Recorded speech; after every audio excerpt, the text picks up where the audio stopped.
It's time to live life through the eyes of fit people so that you too can live a fit life yourself.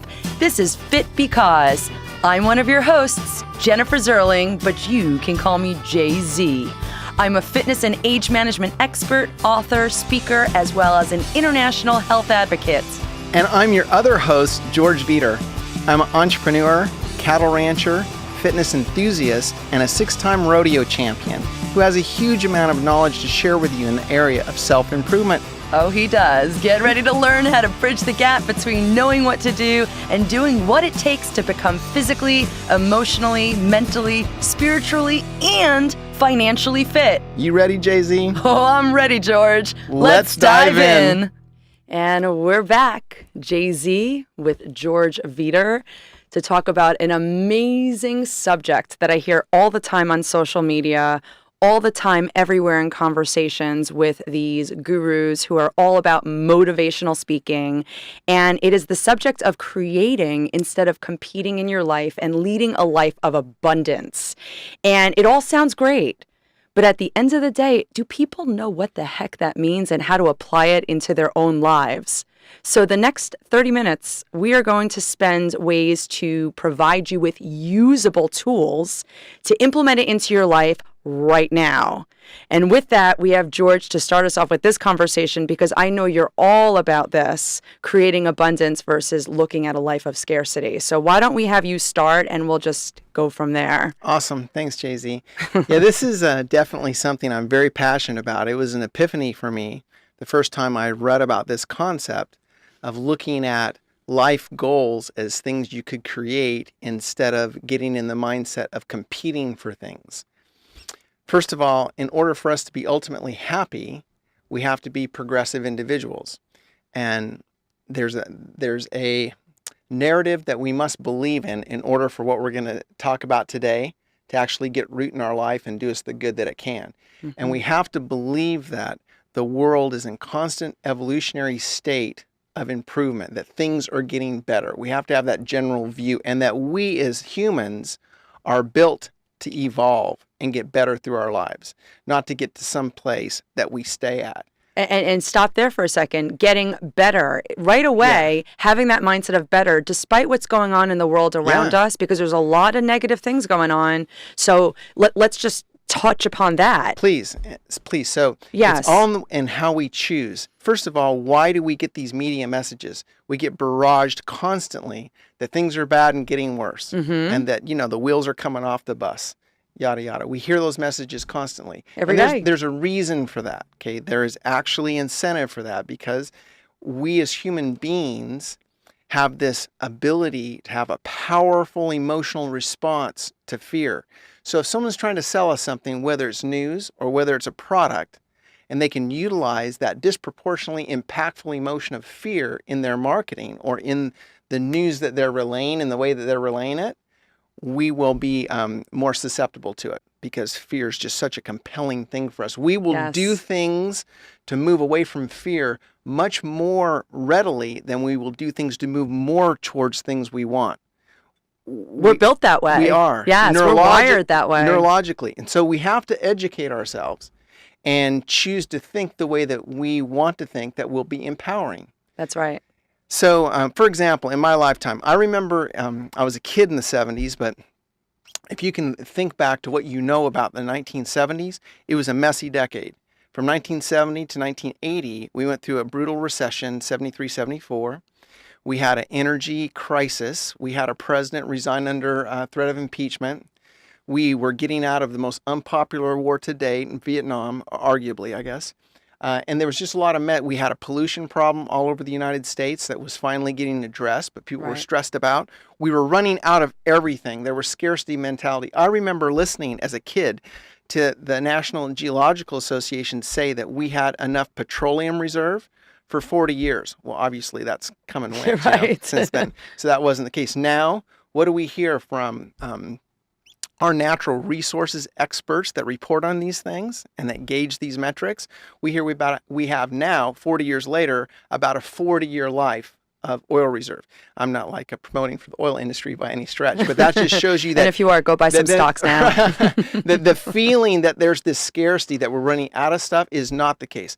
And as far as the world and the state of the world, we can, whatever we choose to dwell upon gets bigger in our lives, right? So there's always things that we can talk about that scare us about the state of the world. That's but right. There's always wonderful things.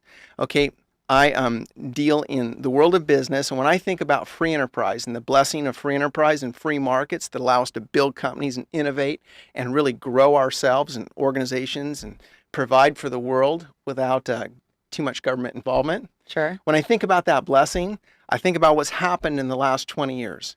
It was in the year 2000 that China got Hong Kong back from the British, and they chose to make their mainland policy much more free market oriented, right? They've continued to evolve that way. That's whatever, 1.3 billion people versus our... But how has that impacted the person that is uneducated on that, on a personal level? Well, the idea is the world is getting better, not worse, okay? And you have India, and you have all these emerging markets, and you even have... In 1991, the Berlin Wall went down. Before that, right, the whole Baltic bloc was communist. Now it's all free market. They have their problems, yeah, but the world's better now if you believe in freedom and free trade and the ability to express yourself and build things. Oh my gosh, the opportunity today is so much better than it's ever been before.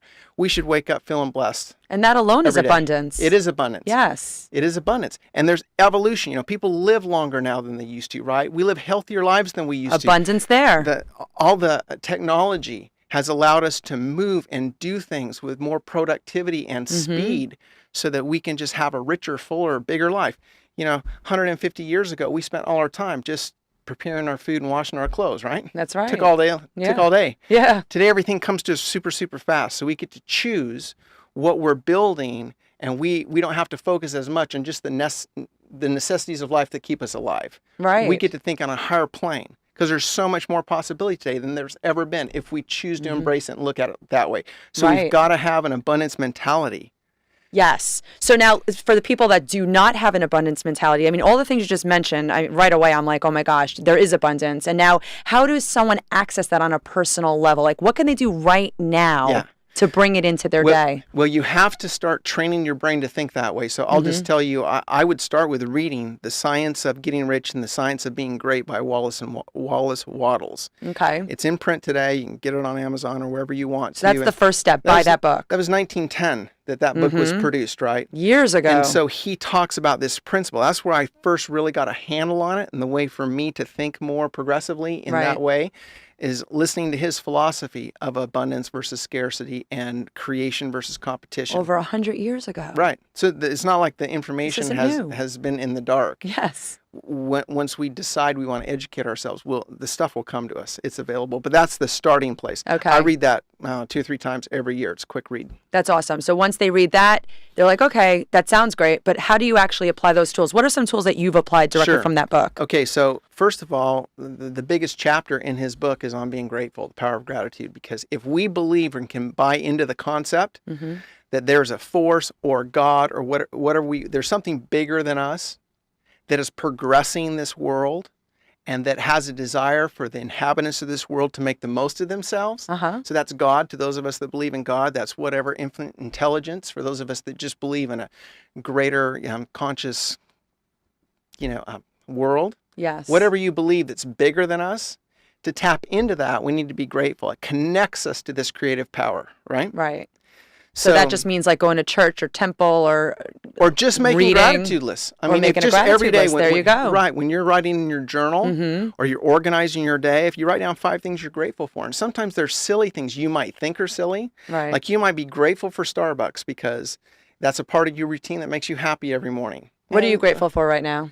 I'm grateful for great friends and associations and the positive vibe that I get from connecting with the right people in my life. So I'm grateful right now for positive people in my life. That is awesome. Yeah. And if we were to go through 5 things, like let me go. I'm grateful for a delivery service that I have because I've been really, tied up with time, and it just delivers every single night. I have my meals 3 times a day, and boom.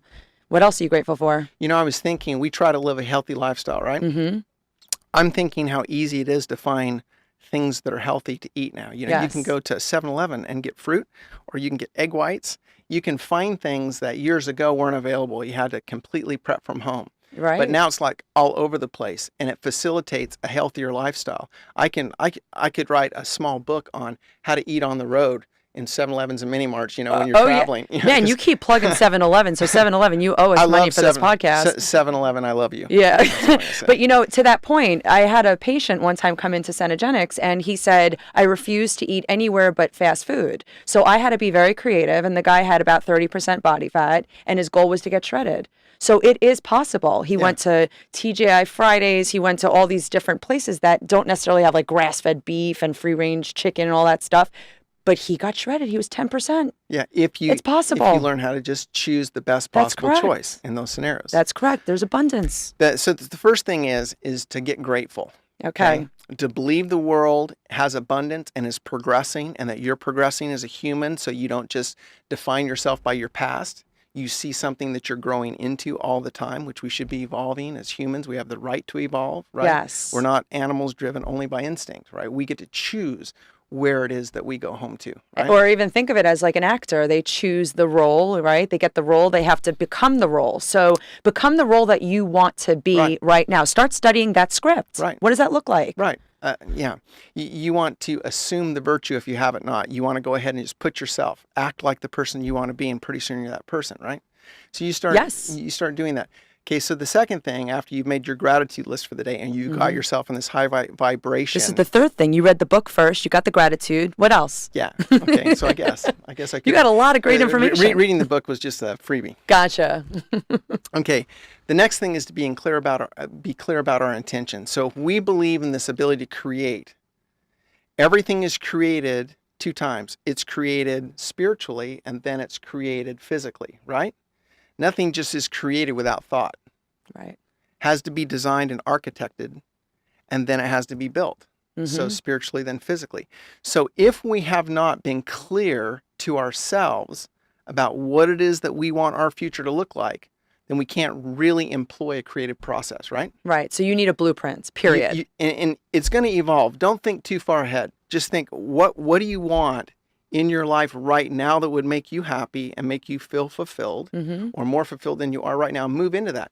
And then you will evolve, and goals that you have this year will probably be insufficient for you in years to come. That's great. Right, Keep because you met them resetting. already. That's exactly right. But to that point, because you are such a positive thinker, so if people hear this, they need to automatically say, oh gosh, I'm going to that negative self-talk that, you know, I'm not good enough, or I have the fear, what if? Stop right there. How do we get people to align with this way of thinking when they've always thought I can't, Right. or I won't? Right. Okay, what should they do right now to move in that direction? So if they're doing as suggested and they're reading, right? Like I just threw out there, The Science of Getting Rich and The Science of Being Great, but there's tons of books there and literature, and we have access to information that uplifts us and puts us in a positive state. We aren't going to go out there and want to create a new, better life if we're negative. Right. And so reading something elevates us that's positive. We choose the material we put in our mind, right? We don't just let whatever comes in that happens to be in our environment.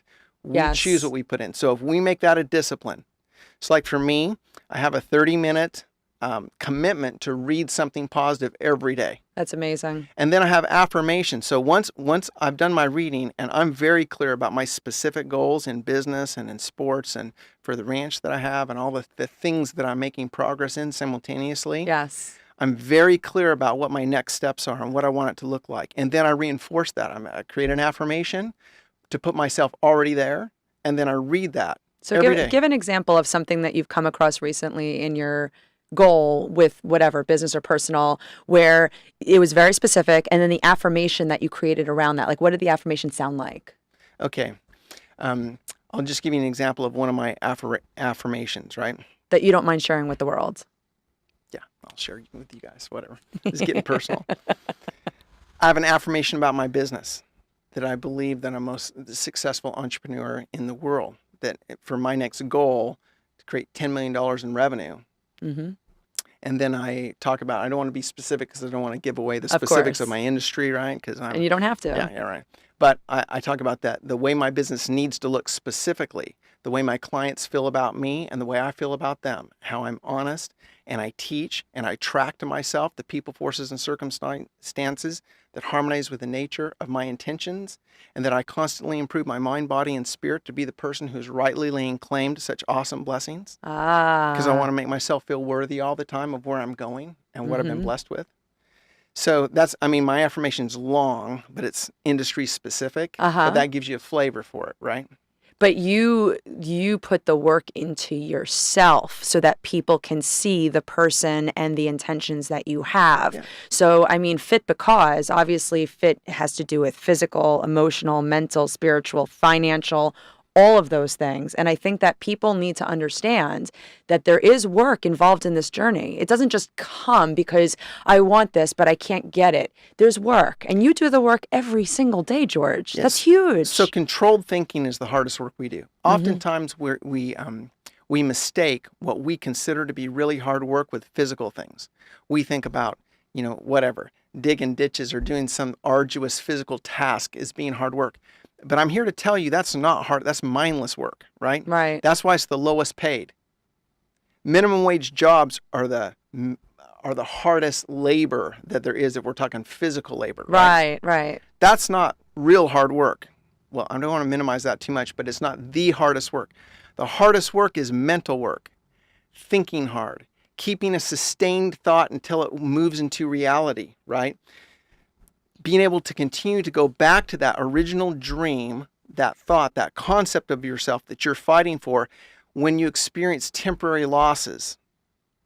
But you keep defaulting to where you want to go and you keep reinventing yourself and you keep solving.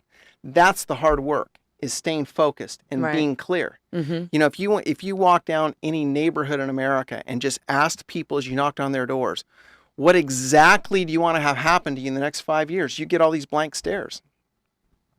Right. People Why don't do you think know. That is? Because it's hard work. It's hard work. I really think it's hard work. So is it laziness? And so people get off task.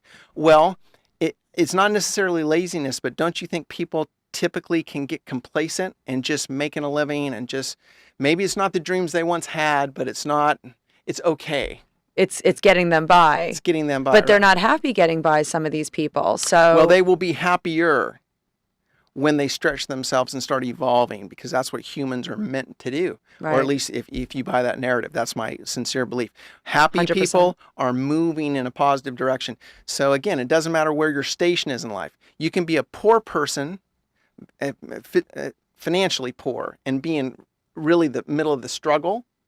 But if you've identified a specific goal and your life is improving towards that goal, you're fired up. You're excited. You're moving there, right? And you're emotionally rich. Right. And it doesn't matter if you are a super wealthy person financially, you've made huge amounts of money and built assets, but you're going backwards. Okay. Either you have not stayed on your game in your business or whatever, and you've allowed, competitive pressures to take business away from you, whatever it is, but things aren't going good for you. No matter what you have other people would be praying for, but in your mind, you're miserable because you're going the wrong direction. It's about direction more than it is about state. Yes. And let me ask you a question before I forget to ask this to you. Do you agree that we or people should consider getting rid of all of the negative influences on their minds? Because you keep saying happy people move in a positive direction. So part of it is, and I talk to a lot of clients about this. I don't have enough friends, or my kids don't have enough. My house is not big enough. Social media is really impacting them in such a negative way. Meanwhile, they have like a $3.5 million home, and how is that not good enough? So do you feel that people need to eliminate some of these negative things from their life? And how do they do that effectively without hurting anyone's feelings? Sure.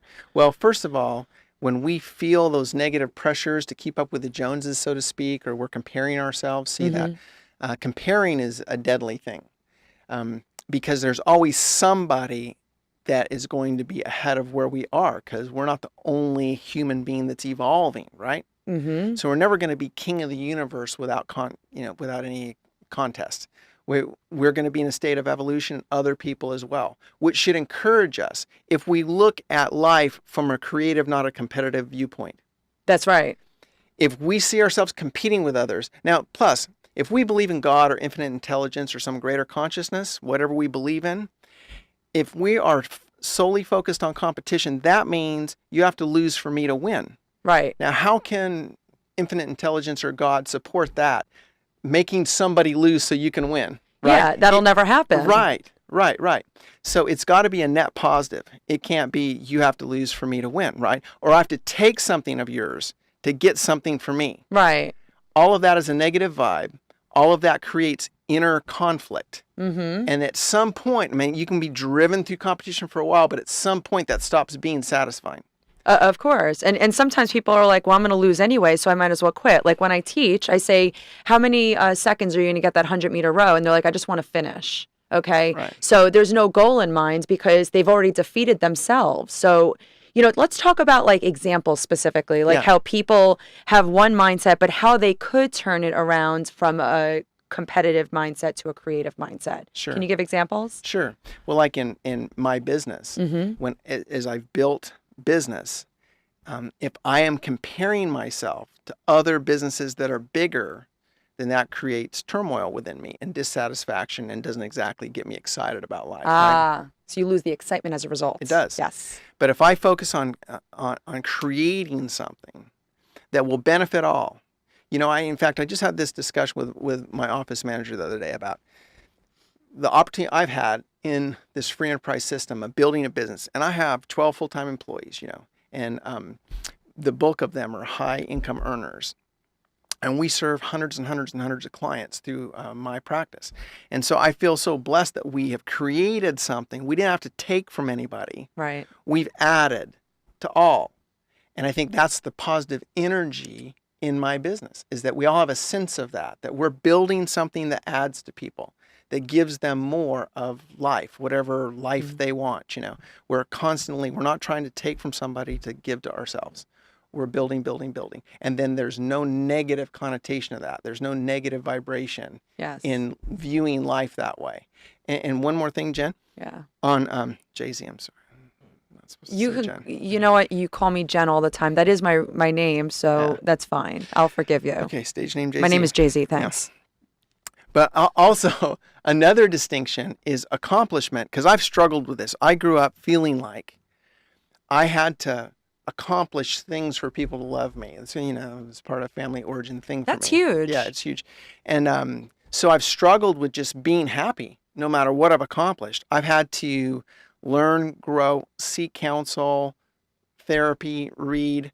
I've had to kind of, in order for me to like my life and to enjoy my life, I've had to humble yourself, see things in a different way, right? And I've learned that accomplishment is fleeting. We say we want to win a goal or a competition or whatever, and we accomplish that.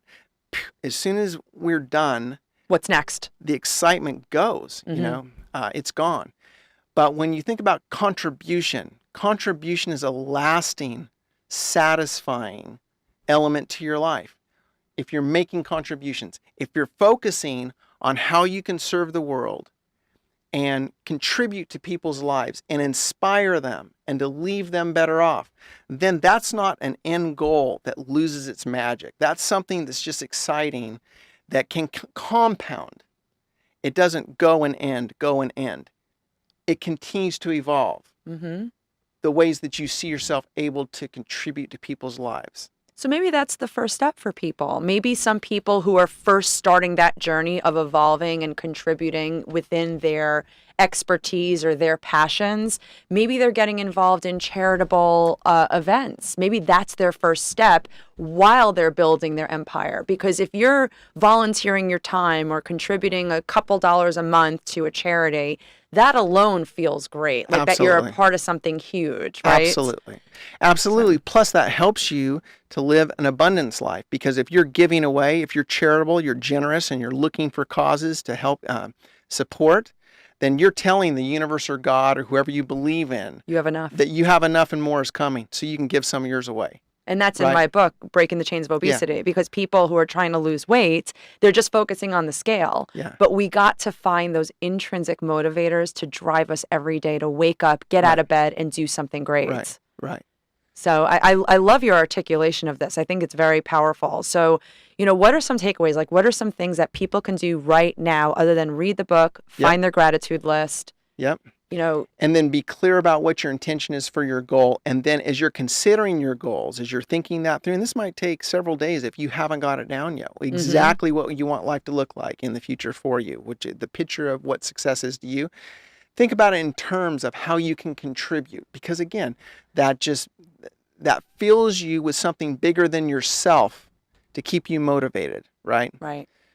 Contribute. How do I advance people's lives? What can I do to make them better? The old sales trainer Zig Ziglar always used to say, you can get anything in life you want if you help enough other people get what they want. That's right. And I want to talk about that because a lot of people see my brand's Jay-Z Fitness and they're like, can I do lunch with you? Can I have a cup of coffee with you? And even though it's an hour of my day, I do it all the time. Yeah. I don't charge trainers for my time, but it feels really good to tell them about my journey and then to hear from them in a month. Guess what I just did? I just got my certification. Yeah. Guess what I just did? I just reached out to that client and I offered them this service that you recommended. I'm like, that's great. Because now I am a legend for that trainer and Absolutely. they never forget. And that to me is enough. That's wonderful. And if we keep considering the people that have inspired us, right? Yes. Because all of us none of us got here wherever here is by ourselves, right? You can't. There were people that set an example. There were people that taught us, people that contributed to us. And so if we are doing that to other people, looking to inspire and contribute to other people's lives, that will get you excited and that will engender more enthusiasm in your life than self-seeking goals every time. Right. Yeah, it's a law. So don't be alone. Don't be alone. Reach out to people that inspire you and don't be scared to make that call or email them and, just align yourself with very positive forces. That's right. That's right. Awesome, Jay-Z. Good stuff, George. Next time, guys. This has been Fit Because, hosted by Jennifer Zerling and George Veeder. Be sure to follow us on social media at Fit Because Show on Instagram, Twitter, and Facebook. And for past episodes, be sure to visit our website at fitbecause.com. Also, please subscribe to our show on iTunes and be sure to rate and comment. You may always request topics for our subsequent episodes. And if you love this episode, please share it with someone you love so that we can continue spreading our mission to help people be fit. Until next time, take care of yourself and know that your future is Fit Because.